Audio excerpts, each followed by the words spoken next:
भगवान श्री कृष्ण ने कहा है, अगर तुम्हें किसी ने दुखी किया है तो बुरा मत मानना।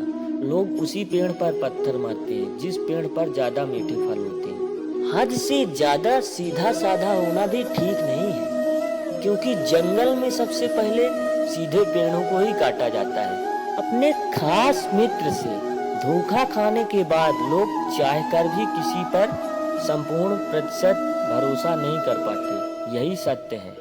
लोग कहते हैं अपनों के आगे झुक जाना चाहिए, किंतु सच बात तो यह है, जो अपने होते हैं वो कभी झुकने नहीं देते। अपने काम पर दिल लगाओ, लेकिन उसके परिणाम और इनाम पर नहीं। अपनी पीड़ा के लिए संसार को दोष मत दो, अपने मन को समझाओ।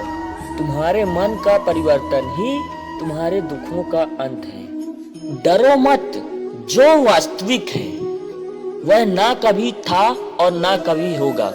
जो सच है वह हमेशा से था और कभी नष्ट नहीं किया जा सकता। समय चाहे कितना भी बुरा क्यों ना हो, तुम्हारे साथ पर यकीन रखना, इसमें भी ईश्वर ने कुछ अच्छा ही सोचा होगा तुम्हारे लिए।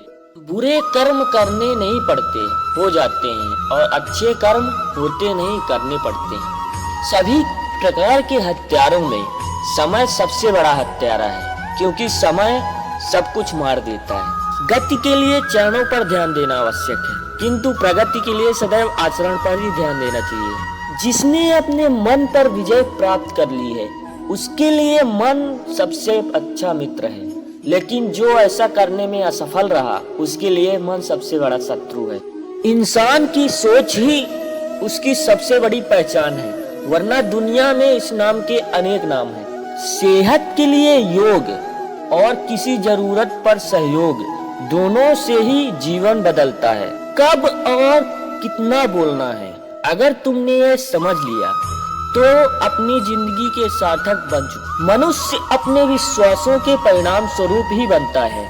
जिस तरह से वह यकीन कर लेता है, उसी तरह वह बन जाता है। जिंदगी में बुरा समय आए तब समझ लेना कि अच्छे कर्म का समय आ गया है। मनुष्य अपने विश्वास से निर्मित होता है, जैसा वो विश्वास करता है वैसा बन जाता है।